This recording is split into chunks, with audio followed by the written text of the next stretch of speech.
자, 모두들 반갑습니다. 강태공입니다. 자, 금일은 삼성전자가 정말 역대 최대 실적을 달성했습니다. 뭐 한국 내에서도 최대 실적이라고 이야기를 하죠. 자, 그래서 외국인과 기관이 그럼에도 매도를 왜 삼성전자를 하는가에 대한 이유를 좀 알았으면 좋겠다라고 좀 생각해보고 있고, 제가 이거 미친 듯이 하락한다고 하니까 공포감을 좀 조성하는 것 같은데, 이거는 뭐 사실 그냥 좀 썸네일은 자극적이어서 좀 죄송하다 말씀드리고, 미친 듯이 하락하라고 하는 방송이 아니라 여러분들이 적어도 외국인이 왜 파는지, 그래서 어떤 신호가 떴을지 때 이건 진짜 과장이 아니라 이 신호가 뜨면 정말 하락할 거예요. 근데 그게 지금 당장 뜰 것도 아니고 안 뜰 확률도 높아요. 근데 과연 어떤 신호일지에 대한 부분을 좀 이야기를 하려고 하니까 방송 전 늘 말씀드리는 여러분들의 좋아요, 구독하기, 댓글까지는 너무나 많은 힘이 된다라고 말씀드리면서 오늘의 방송을 시작해 보도록 하겠습니다. 자, 일단은 오늘 이제 삼성전자 참 이제 역대 최대 실적을 기록을 하면서 144,500원 신고가까지 달성을 해줬어요. 자, 그럼에도 어쨌든 하방으로서 압력이 나와줬고 하방으로서 이제 뭐 거의 1% 가까이 하락한 추세입니다. 그래서 이제 5위평대를 지켜주는 건 좋지만 여러분들께서 뭐 이런 차트를 봤을 때도 이런 삼각수렴대 해서 다시 치고 갈 수도 있는 거 아니냐 라고 생각을 할 수도 있어요. 그래서 뭐 신고가 구간에서 뭐 이런 차트의 흐름을 만들 수도 있겠다라고 생각은 하는데, 문제는 뭐냐고 하면은 여러분들이 아마 제일 걱정하는 게 이걸 겁니다. 아무리 최고 실적을 매출을 기록했음에도 자, 외국인과 기관의 매도는 강하게 나와줬다라는 거예요. 그러니까 여러분들이 많이 하는 게 이런 고점에서 외국인과 기관의 매도가 강하게 나온다는 건 아무래도 이 차익 흐름이 나오는 거 아니냐, 이제 고점에서 이 차익하는 거 아니냐 그런 생각을 할 수도 있어요. 근데 이건 여러분들이 오해를 안 했으면 좋겠는 게, 일단 외국인께서 매도 물량은 나오긴 나왔습니다. 그럼에도 일단 저는 긍정적이다 말씀드리고 싶은 게, 오늘 뭐 12시 전까지 외국계 전체적인 창구만 본다라고 하면은 순매수는 사실상 압도적으로 많았다라는 거예요. 특히나 골드만삭스 같은 경우 최근에 굉장히 많이 물량을 샀다라고 했죠. 굉장히 많은 물량이 있었는데 문제는 뭐다? 지금 보다시피 2시가 넘어가면서 갑작스럽게 매도 물량이 확 나온다라는 거예요. 어디가? 외국인과 기관계가. 근데 지금 얘기했다시피 순간 창구로엔 찍히지 않아요. 그러면은 골드만 창구가 아니라 다른 창구로서 이런 분산 매도를 했다라는 거겠죠. 자, 그래서 사실 뭐 외국인의 직접적인 이런 이 골드만이라든지 JP 모건셀리 이런 창구를 통한 매도는 하게 되지가 않아요. 자, 그럼에도 오히려 이게 더 긍정적인 이유가 뭐냐고 하면은, 오히려 이런 매도의 흐름이 보통 언제가 나오느냐, 이런 삼성전자가 무조건적으로 빠진다에 베팅하는 게 아니라 선물과 관련되어 있는 부분, 선물과 함께 동시에 이제 방어적인 포지션을 구축할 때 나오는 흐름이에요. 방어적 포지션. 그래서 실질적으로 오늘 장에 본다라고 하면은, 제가 얘기했지만 어쨌든 선물 같은 경우도 누가 제일 많이 영향을 받는다 했어요. 선물 같은 경우도 코스피 같은 경우는 너무 당연하게 삼성전자가 흔든다고 했죠. 근데 보면은 선물 투자 주체, 오늘 우리가 이렇게 이해할 수 있어요. 현물은 외국인이 매도했어요. 결국에 확인했어요. 기관도 매도했어요.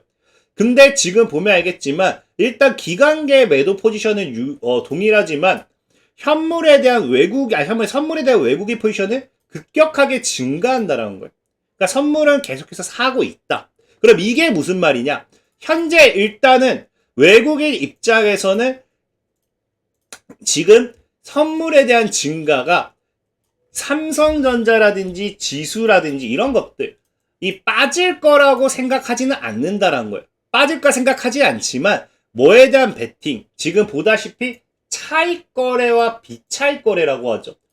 그 2시 이후에 급격하게 물량이 늘어나고 이런 걸 보면 알겠지만, 자, 차익 거래 같은 경우는 그렇게 많지 않아요, 매도 물량이. 근데 비차익 거래에 대한 프로그램 매도 물량이 굉장히 많아요. 그러면은 차익 거래 같은 경우는 말 그대로 가격 차를 이용해서 매도하는 거예요. 그래서 선물이 비싸면 선물을 매도하고 현물을 매수하겠죠. 아니면 선물이 싸면 선물을 매수하고 현물을 매도하겠죠. 이게 차익 거래예요. 그 차익 거래 같은 경우는 방향성이 목적이 아니라 철저 현재 이 괴리율을 통해 가지고 차익을 위한 거래라는 게 차익 거래입니다. 근데 우리가 이상하게 확인할 수 있는 건 비차익 거래가 굉장히 많죠. 비차익은 말 그대로 차익을 위한 거래가 아니라는 거예요. 어떤 부분에 대한 거래냐? 바로 이제 방향성이라든지 리스크 조정을 위한 거래라고 보셔요. 방향성과 리스크. 그러니까 지금 비차익 거래가 많다라는 거는 확실하게 포트폴리오에 대한 리스크 관리가 목적이다. 그래서 지금 우리가 이 선물에 대한 외국인들의 매수세가 강하게 들어왔고, 그 다음에 이제 현물에 대한 외국인의 매도세가 강했지만, 그게 차익 거래가 아니라 프로그램상 비차익 거래가 더 많이 찍힌다는 거는 절대적으로 삼성전자가 급락할 거다. 뭐 이런 것도 아니고, 현재는 위험을 줄이기 위한 리스크를 방어하기 위한 거기에 대한 뭐다? 매도였다. 현물 매도였다라 보는 게 좋아요. 그래서 지금 과연 이런 역대급 최대 실적임에도 어떤 거에 대한 이런 리스크를 대응하느냐. 그걸 과연 이제 현재 왜 이런 역대급 실적이지만 오히려 지수 하락의 베팅이 아니라 비중이, 여러분들 알다시피 삼성전자가 최근에 이제 급격하게 주가가 상승했으니까 당연히 우리가 현물 50%, 그 다음에 이제 현물 50%, 뭐 선물 50%, 아니면 이런 걸 가지고 있다 하더라도 현물 가격이 굉장히 급격하게 상승했으니까 동일한 비중 대비 이게 삼성전자에 대한 이 비중이 더 커졌겠죠? 그래서 비중이 커진 현물을 뭐 하겠다? 상대적으로 줄이겠다라는 리스크거든요. 그래서 지수 방향성에 대한 리스크 관리만 하겠다라는 건데, 이게 과연 어떤 부분에 대한 리스크 관리냐? 이게 사실은 중요해요. 어떤 부분이냐? 간단해요. 제가 어제도 말했다시피 일단은 두 가지 정도를 생각해 볼 수 있습니다. 첫 번째는 뭐냐고 하면은 어제도 얘기했죠. 삼성전자가 외국인에 대한 비중이 10만원대에서 크게 변하지 않아요. 그러니까 과거 9월 달부터 여기까지 끌어올린 건 외국인이 맞습니다. 근데 최근 이제 14만원까지 올라갈 때는 신용이 끌어올렸다는 거죠. 신용이. 그래서 최근에 뉴스 보면은 삼성전자 포모 현상 지금이라도 살까 이런 거 많이 보잖아요. 심지어 이 신용 같은 경우 검은색은 뭐 한다? 이미 신용 한도가 꽉 찼다라는 거예요. 사람들이 너도 나도 그냥 신용 몰빵을 했기 때문에 삼성전자를 이제 신용으로 사고 싶어도 못 산다라는 겁니다.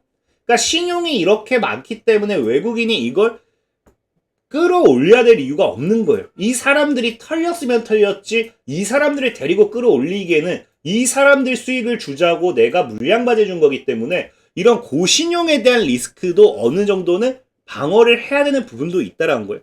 그리고 두 번째로는 뭐냐고 하면은 이게 제일 중요해요. 오늘 방송에서. 사실상 오늘 최대 실적 매출 발표를 했습니다. 근데 중요한 거는 원래 그래요. 일단 원래 그런 게 뭐냐?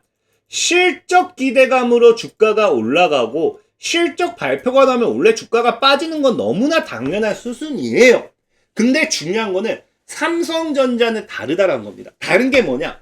오늘 삼성전자가 증감률이 93조 원에 달한 매출을 발표를 하면서 4분기 이제 잠정 이제 실적이 93조 원으로 이제 8%, 3분기 대비해서 이제 8% 정도 증가했다라고 해요. 사실 중요한 건 이거예요. 이 8%가 사실상 어찌 보면 시장에서는 악재라고 하면 악재였다라는 거예요. 왜? 이게 왜 악재냐? 사실 이건 호재입니다. 이건 뒤에 설명드릴게요. 이게 왜 악재가 되느냐 보면은 여러분들이 이해를 하셔야 되는 게 삼성전자 같은 경우는 수출 기업이에요. 수출 기업은 뭐를 받고 판매한다? 달러를 받고 판매합니다. 그럼 여러분들이 아셔야 하는 게 뭐다? 자, 지금 여기가 7, 8, 9가 이래요. 환율이. 7, 8, 9의 대략적인 평균 확률이 한 1380원 정도. 그리고 이번에 막판에서야 한번 쫙 내려온 거지, 이제 10월 달부터 보면은 아무리 낮게 잡아도 평균 확률을 지금 1450 잡아야 돼요. 사실상 이 당시에 급락했던 것만 아니라고 하면은 1460까지도 잡아야 된다고 생각은 합니다. 그럼 지금 3분기와 4분기 자체 지금 환율의 차이가 굉장히 나죠. 거의 80원에서 100원 정도가 나죠. 그러니까 이런 걸 반영했을 때 매출액이 3분기 대비해서 급격하게 증가했다라고 과연 말할 수 있느냐? 없다라는 거예요. 실질적인 이거를 분석해 보면은 실질 매출 달러로 기준으로 다시 반영했을 때는 약 3% 정도의 매출 증가밖에 되지 않는다는 거예요. 그러니까 어찌 보면은 역대 최대 매출이었다라고 하지만 이건 환율이 만들어 놓은 굉장히 펌핑 효과라고 할 수 있겠죠. 그래서 이런 것들이 어느 정도 리스크가 됐다 할 수 있는 거고, 다만 중요한 거는 이게 무조건적으로 나쁘다라고 할 수는 없어요. 왜? 매출 증가폭은 그래 실망할 수도 있어요. 환율로 바꿔버렸을 때는 그렇게 크지가 않구나. 근데 중요한 건 뭐예요? 매출 대비 지금 영업이익이 엄청나게 폭증했다라는 거죠. 폭증. 그래서 이게 양날의 칼이에요. 이게 왜 양날의 칼이냐면은 삼성전자가 이제 변했어요. 삼성전자가 보다시피 이제는 고부가가치 제품의 확대입니다. 당연히 HBM이죠. 그러니까 마진도 많이 났고 수익성도 개선되고 이런 것들이요. 그러니까 삼성전자는 이제 뭐로 변하고 있냐고 하면요. 이익 구조가 변했다. 매출보다 이익의 질에 주목해야 되는 상황이라는 거예요. 그래서 영업이익이 급격하게 증가하면서 삼성전자는 이제 얼마나 많이 파는 회사가 아니에요. 얼마나 많이 남기는 회사, 얼마나 많이 버는 회사가 됐냐라는 겁니다. 그래서 이게 사실 시장에서 오늘 리스크, 여러분들이 딱 아셔야 되는 이 신호라는 게 바로 이 영업이익과 관련이 있다는 거예요. 이제 삼성전자는 뭘 봐야 되느냐? 여러분들이 과거처럼 매출, 실적 이런 걸 보는 게 아니에요. 뭘 봐야 되겠어요? 당연하게 이제 삼성전자는요. 매출 성장률 필요 없습니다. 아까 얘기했죠. 매출 같은 경우도 2% 겨우 증가했어요. 뭐 때문에? 달러 때문에. 시장 점유율, 이거 사실 중요하긴 한데 이것보다 더 중요한 게 이제 이익률이란 거예요. HBM 때문에. 사실상 시장 점유율 HBM만 보면은 SK 하이닉스한테는 뒤처진다고까지 이야기가 나오잖아요. 그래서 분기 실적도 중요하다고 하지만 얘네보다 더 중요해진 게 이런 거예요. 이거라는 거예요. HBM의 포지션이 어떻게 자리 잡고 있는지, 이익률은 얼마 더 증가하고 있는지, 그래서 이 이익 지속성이 어떻게 되는지, 사실 이게 제일 중요해요. 제가 얘기하는 삼성전자가 앞으로 하락을 할 수 있는 가장 전제 조건 첫 번째가 이 이익 지속성입니다. 지속성. 이게 무슨 말이냐? 자, 지금 영업이익이 아까 이제 한 60% 이상 증가했다 했잖아요. 이게 HBM 때문이에요. 앞으로도 더 증가할 거라고 시장은 보잖아요. 근데 문제는 뭐냐고 하면은 이 HBM 효과가 너무 컸다라는 거예요. 삼성전자는 이제 매출 성장률이 아니라 이익률 성장률을 봐야 되는, 마진 성장률을 봐야 되는 기업으로 바뀌었습니다. 바뀌었는데 문제가 뭐다?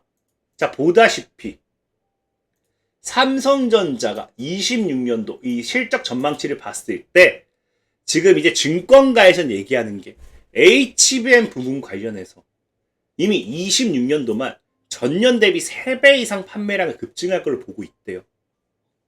그래서 지금 여러분들도 알다시피 지금 이런 부분, 이번에 이미 영업이익이 증가하면서 삼성전자의 급등을 누가 만들어냈어요? HBM 관련되어 있는 기대감. 최근에 이제 젠슨왕 CEO와 함께 엔비디아 직원들이, 임직원들이 뭐 했어요? 직원들이 이제 CES 삼성전자 방문을 했죠. 그게 또 이제 루빈이라든지 이런 데 들어가는 HBM에 공급하기 위해서 아니냐 뭐 그런 얘기가 나오잖아요. 그러니까 지금 HBM에 대한 기대감이 너무 컸어요. 너무 커서 지금 뭐 해놨다? 그 60, 아까 6%였나요? 2% 증가율을 만들어 놓은 게 HBM이에요. 그리고 삼성전자 여기까지 끌어올려놨죠. 그럼 이제 중요한 건 이거예요. 여기서 끌어올려놔서 기대감이 조금 줄어도 괜찮은데 심지어 올 한 해는 3배의 판매량은 더 급증할 거래요. 그러니까 기대감이 뭐예요? 여기까지 차 있다는 거죠. 영업이익률 급증이. 근데 이제 슬슬 뭐가 나오겠습니까? 이제 2월 달쯤 되면은 본격적인 이제 전체 1, 2, 3, 4분기 모든 이제 25년도의 전체 실적과 함께 어느 정도 가이던스가 발표가 돼요. 가이던스. 그래서 지금 중요한 신호는 이거예요. 가이던스 신호. 물론 외국 기업처럼 우리가 얼마의 매출을 내고 얼마를 할 거고 그런 정확한 수치는 나오지 않습니다. 우리나라 같은 경우는. 근데 뭐합니까? 앞으로의 예상 수요라든지 그 다음에 출하량이라든지 가격 이런 것들에 어느 정도 가이던스가 제시가 돼요. 이걸 보면서 증권사들은 뭐 할 수 있다? 대략적인 매출 추이를 예상을 하는 거예요. 예상. 그걸 통해서. 근데 이 예상을 했는데 이제 제일 중요한, 지금 시장은 26년도에 이미 삼성전자는 얘기하지 않았지만 자기들이 분석해서 자기들이 발표해서 올해 삼성전자는 HBM이 3배 판매량 급증할 거라고 예상해놨어요. 이거와 근접하면 그나마 다행으로 주가 지켜주겠죠. 근데 이거에 턱없이 모자르다. 그럼 우리 늘 많이 보는 거 있잖아요. 엔비디아 예상치 하회 이런 거. 그게 최악의 악재라는 거예요. 그래서 지금 이미 삼성전자의 가장 큰 리스크는 시장이 좋아요. 시장이 좋을 때 잘한다 해주는 거 좋아요. 근데 지금 뭐한다? 증권가님이 3배 이상을 부르면서 이미 너무 많은 환타지를 심어놨다라는 거예요. 그래서 제일 중요한 가이던스가 뭐가 된다? 이 증권가들의 이 판매량, 이익 마진을 만족시키지 못하는 가이던스가 나올 때는 하방 압력이 나올 거다. 반대로 비슷하거나 그것보다 조금 더 긍정적일 거다 판단되면은 다시 한번 엄청나게 강하게 쏘아 올리겠죠. 그럼 다시 한번 지금 증권가들이 제시한 거는 이런 HBM의 판매량이 이대로 유지됐을 때 20만 원 이런 목표가인데 이거 이상으로 제시가 된다. 그럼 오히려 30만 원까지도 갈 수 있다는 거겠죠. 그래서 지금 가이던스의 방향성이 사실은 제일 중요해요. 그래서 이 신호라는 거는 여기서 어떤 방향성을 제시하느냐. 이게 팩트가 될 거다라는 거.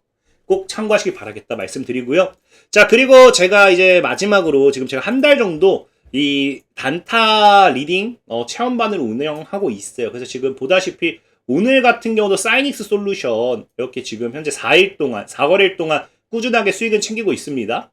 그래서 오늘은 사이닉스 솔루션 이렇게 매매해서 우리가 수익을 챙겼고, 만약에 1월 한 달 동안 내가 단타에 관심 있다 하시는 분들은 영상 하단 제가 링크 남겨놓을 테니까 체험반은 아래에서 참가하시라 말씀드리면서 오늘 방송 마무리하도록 하겠습니다. 자, 지금까지 강태공이었고요. 여러분들의 좋아요, 구독하기, 댓글까지도 너무나 많은 힘이 된다 말씀드리면서 자, 모두들 안녕.